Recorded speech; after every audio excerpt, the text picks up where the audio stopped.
Hello dear students, कैसे हैं आप सब। आई होप आप सब बहुत अच्छे होंगे। आज के इस वीडियो में आपको मोस्ट इम्पॉर्टेंट क्वेश्चंस बताएंगे जो एग्ज़ाम में बार बार क्वेश्चन से रिपीट होते हैं। अगर आप बीएससी एग्रीकल्चर के स्टूडेंट हैं या अदर किसी कंपटीशन की तैयारी कर रहे हैं तो यहाँ से इस टॉपिक से बहुत सारे क्वेश्चंस हर बार पूछे जाते हैं। आप किसी भी विश्वविद्यालय में पढ़ रहे हैं, अगर वहाँ एमसीक्यू टाइप के क्वेश्चंस आते हैं, ऑब्जेक्टिव आते हैं, तो उन स्टूडेंट्स के लिए बहुत ही मोस्ट इम्पॉर्टेंट क्वेश्चंस हैं। तो आज के इस वीडियो में आपको बताएंगे क्रोमोसोम यानी गुणसूत्र से जितने भी इम्पॉर्टेंट क्वेश्चंस आते हैं, ये सारे क्वेश्चंस आपके प्रीवियस ईयर एग्ज़ाम में आए हुए क्वेश्चंस हैं जो हम इसमें से आपको बताएंगे कि क्वेश्चंस का क्या आंसर होता है। अगर आप हमारे चैनल पे नए हैं तो चैनल को सब्सक्राइब करिए। अगर वीडियो आपको अच्छा लगे तो वीडियो को लाइक ज़रूर करें और अपने दोस्तों के साथ शेयर करें, क्योंकि इसी चैनल के माध्यम से आपको सभी सब्जेक्ट के जो इम्पोर्टेंट क्वेश्चंस हैं वो मिलेंगे। आपको पुराने जो पेपर हैं उनको भी सॉल्व कराएंगे। तो देखते हैं जो आज का फर्स्ट क्वेश्चंस क्या है। जो आज का पहला क्वेश्चन है, आनुवांशिकता के वाहक। आनुवांशिकता के वाहक कौन है? जो वाहक का मतलब है जो कैरेक्टर को एक पीढ़ी से दूसरी पीढ़ी में ले जाता है, तो क्या होता है? क्रोमोसोम होता है। क्रोमोसोम में कौन कैरेक्टर को लेके जाता है? जीन जाता है। तो इसका राइट आंसर क्या होगा? क्रोमोसोम। और नेक्स्ट क्वेश्चन है, गुणसूत्र की खोज किसने की थी? जो गुणसूत्र की खोज की थी स्टार्सबर्गर नामक साइंटिस्ट थे, उन्होंने की थी। मानव जीनोम है, मानव जीनोम यानी कि जो मानव का जो जीनोम है कितना होता है? तो 44 जो 44 क्रोमोसोम होते हैं प्लस XY। ये 44 जो क्रोमोसोम होते हैं मेल और फीमेल दोनों में सेम ऑटो क्रोमोसोम होते हैं और XY अलग होता है। नेक्स्ट क्वेश्चन है, गुणसूत्र शब्द जो वर्ड है, गुणसूत्र जो टर्म है सबसे पहले किसने दिया शब्द? तो वाल्डेयर नामक एक साइंटिस्ट थे, उन्होंने दिया। ये सारे क्वेश्चंस आपके एग्ज़ाम में आ चुके हैं। जो भी बीएससी का आपसे पहले एग्ज़ाम हुआ उन सभी में आए हुए क्वेश्चंस हैं। नेक्स्ट क्वेश्चन हम देखेंगे, जीनोटाइप व फिनोटाइप शब्द किसने दिया? जीनोटाइप व फिनोटाइप शब्द किसने दिया? ये आप सभी को इसका राइट आंसर आपको कमेंट्स बॉक्स में बताना है। ये इतना टफ क्वेश्चंस नहीं है। अगर आपने क्रोमोसोम पढ़ा है तो उसमें से जीनोटाइप क्या है, फिनोटाइप, मैं आपको इतना बता दे रहा हूँ। जो जीनोटाइप है, जिन कैरेक्टर को हम देख नहीं सकते वो जीनोटाइप है। फिनोटाइप कैरेक्टर क्या होते हैं? जैसे हम पेड़ पौधा इनके कैरेक्टर को देख रहे हैं या इनका सिलेक्शन कर रहे हैं फिनोटाइप के अकॉर्डिंग, तो ये फिनोटाइप होता है।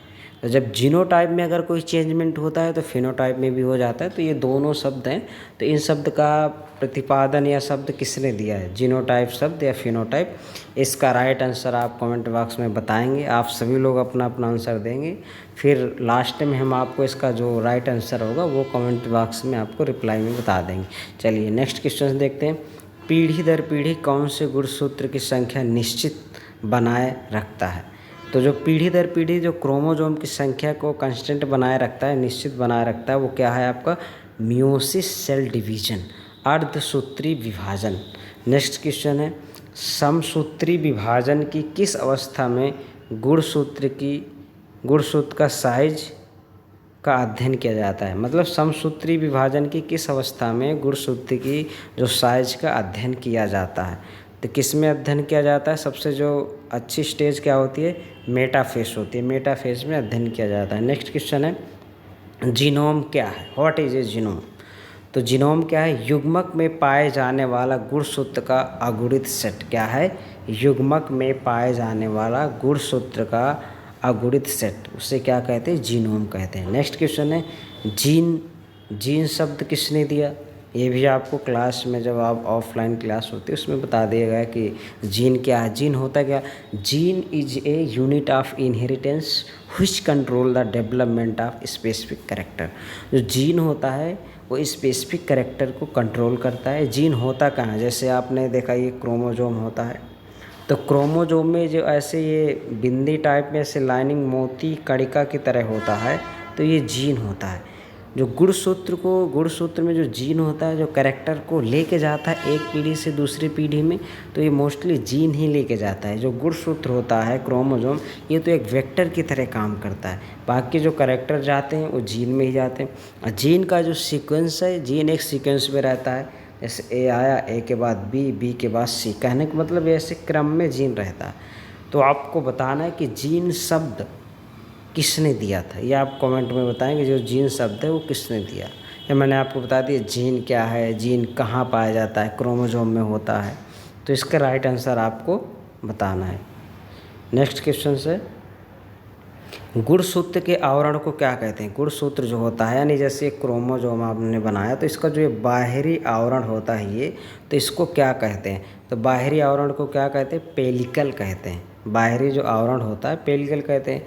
मनुष्य में कितने ऑटोसोम उपस्थित होते हैं। तो मनुष्य में जो ऑटोसोम कितने होते हैं, 44 होते हैं। अगर ये जोड़े में पूछेगा, अगर आपको 44 दिया हो तो ये भी राइट आंसर है। अगर आपको ये जोड़े में देखो पूछ रहा है, 22 जोड़ा होता है, 22 दूना कितना 44 होता है। तो ऑटोसोम की जो संख्या होती है 22 होती है। 22 जोड़े यानी 22 जोड़े और 44। नेक्स्ट क्वेश्चन से, गुणसूत्र के सिरों को क्या कहते हैं। जब क्रोमोसोम बनाएंगे तो जो सबसे ऊपरी सिरा होता है उसको क्या बोलते हैं, टीलोमियर। ये पिछले एग्जाम में भी आया, ये ऑटोसोम, ये भी बीएससी एग्रीकल्चर के फर्स्ट सेमेस्टर का जो एग्ज़ाम हुआ था उसमें भी आया था। नेक्स्ट क्वेश्चन है आपका, सबसे बड़ा गुणसूत्र किस में पाया जाता है। जो सबसे बड़ा गुणसूत्र यहाँ पे ये पूछ रहा है, कॉमनली गुणसूत्र किस में पाया जाता है, ना तो प्लांट का नाम लिए ना ही एनिमल का। तो जो सबसे बड़ा गुणसूत्र होता है किस में होता है, एक टीलियम पादप होता है, उसमें से ये गुणसूत्र होता है 30 माइक्रोन। गुणसूत्र का साइज़ क्या होता है, 0.5 से 30 माइक्रोन ये इसका साइज होता है। तो जो सबसे बड़ा गुणसूत्र है वो किस में पाया जाता है भाई, सबसे बड़ा गुणसूत्र टीलियम प्लांट में होता है। नेक्स्ट क्वेश्चन से, गुणसूत्र का रासायनिक संगठन, द कंपोजिशन ऑफ क्रोमोसोम। तो क्रोमोसोम का जो रासायनिक संगठन है यानी जो गुणसूत्र है किन किन चीज़ों से मिलकर बना होता है, ये एग्जाम में अक्सर पूछता है, कई हर बार एक क्वेश्चन को रिपीट ही करता है कि क्या। तो सबसे जो गुणसूत्र का रासायनिक संगठन है उसमें गुणसूत्र में क्या होता है, डीएनए भी होता है, हिस्टोन नामक प्रोटीन भी होता है, और हिस्टोन प्रोटीन भी होता है, नॉन हिस्टोन प्रोटीन भी होता है, और आरएनए भी होता है। इन सब चीज़ों से मिलकर आपका क्रोमोसोम बना होता है। ये आपका क्रोमोसोम है तो उसमें डीएनए भी है, आरएनए भी है, हिस्टोन प्रोटीन है, कुछ नॉन हिस्टोन भी प्रोटीन है। तो इन सभी चीज़ों से मिलकर क्या बनता है, गुणसूत्र बनता है। नेक्स्ट क्वेश्चन से, नलीशोमी किस प्रकार का युग्मक बनाती है। नलीशोमी में किस प्रकार का युग्मक बनती है। नेक्स्ट क्वेश्चन से आपका नलीशोमी, नलीशोमी में किस प्रकार का युग्मक बनता है। आपको ये बताना है, इसका आंसर इसी में छुपा हुआ है कि नलीशोमी में किस प्रकार का युग्मक बनता है या क्या इसको कहते हैं। तो अगर आप देखेंगे तो आपको इसका आंसर जो है इसमें मिल जाएगा। आपने पढ़ा था ना जब क्रोमोसोम पढ़ते हैं कि क्रोमोसोम कितने प्रकार का होता है, न्यूमेरिकल क्रोमोसोम, स्ट्रक्चरल क्रोमोसोम। तो जो स्ट्रक्चरल क्रोमोसोम होता है उसकी संरचना में चेंजमेंट होता है, जैसे डिलीशन, डुप्लीकेशन, ट्रांस इन्वर्जन, ये सारा कुछ होता है। और न्यूमेरिकल में उसके संख्यात्मक गुणसूत्र विस्तार, उसमें आपने पढ़ा होगा मोनोसोमी, नलीशोमी, टेट्रासोमी। तो उसमें यही पूछ रहा है कि नलीशोमी जो है, न्यूलिशोमी, इसमें से किस प्रकार का युग्मक बनाती है। ठीक है।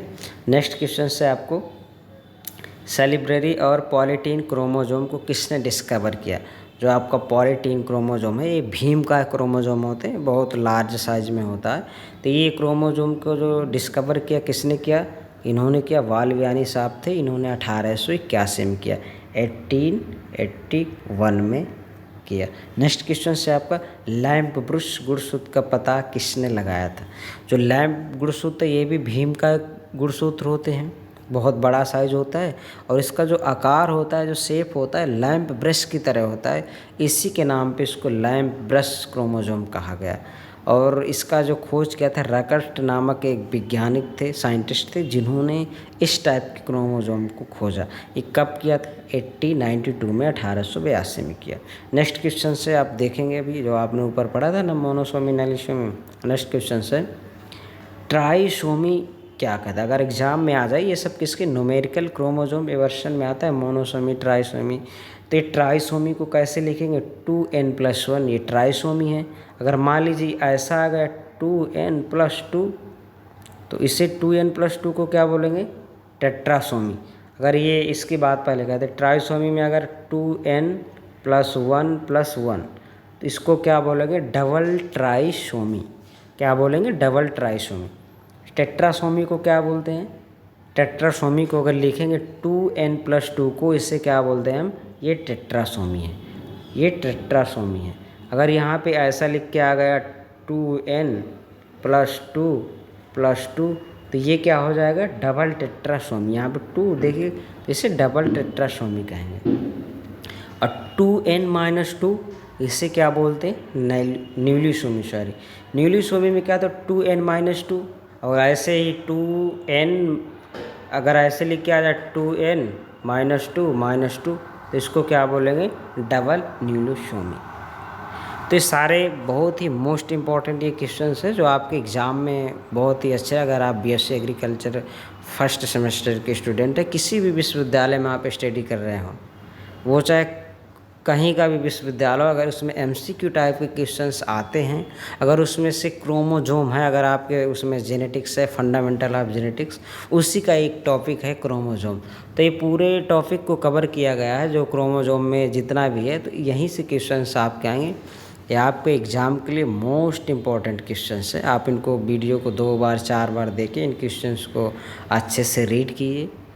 और अभी यहीं पे हम जो राजा महेंद्र प्रताप राज विश्वविद्यालय है, उसका जो प्रीवियस ईयर का पेपर है 2022-23 का, यानी इससे जितने भी पुराने पेपर हो चुके हैं उन सभी पेपर्स को हम इसी चैनल में सॉल्व कराने वाले हैं।